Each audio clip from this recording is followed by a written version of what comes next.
Paul noticed that, after a heated argument, the man from the house across the street quietly began preparing some tools, which gave him an uneasy feeling, so he started keeping watch by his window every day, monitoring the man's every move. When he woke up in the middle of the night, it was pouring rain outside, and he saw the man wearing a raincoat, carrying a large suitcase as he hurried out the door.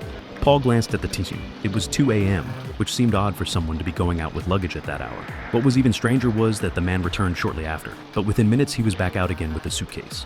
And this back and forth continued 3 times until everything finally went quiet in the early hours. Paul was exhausted from watching and fell asleep again.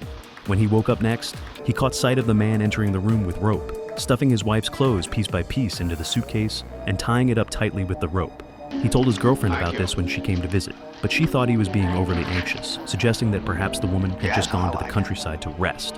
Before she could finish speaking, a sharp cry suddenly came from outside the window, and they quickly pulled back the curtains to find the little dog in the yard lying motionless on the ground. That's when Paul remembered that for the past few days, this dog had been constantly digging in the flower bed, as if it had discovered something, and now it was suddenly dead.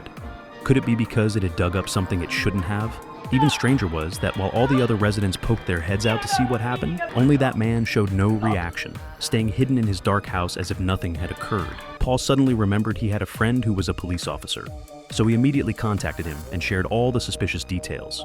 They waited the entire afternoon and finally received a response. According to the investigation, the man's wife had indeed been sent to the countryside to recuperate 3 days ago, which many neighbors had witnessed firsthand, and she had even sent back a letter confirming she was doing well. The officer believed Paul was simply overthinking things due to having too much time on his hands. And as for the man going out at night with the suitcase, it was likely because he worked in jewelry sales and often needed to meet clients in the evening.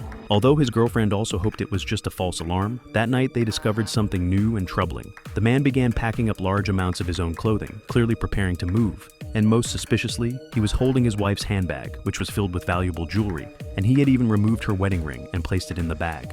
How could a woman go on a trip without taking her own purse and ring? The more they thought about it, the more wrong it seemed, and their suspicions reached a peak. To confirm their hunch, they decided to test the man.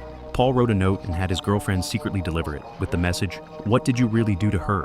When the man received the note, Paul immediately watched his reaction through binoculars and saw his face turn pale.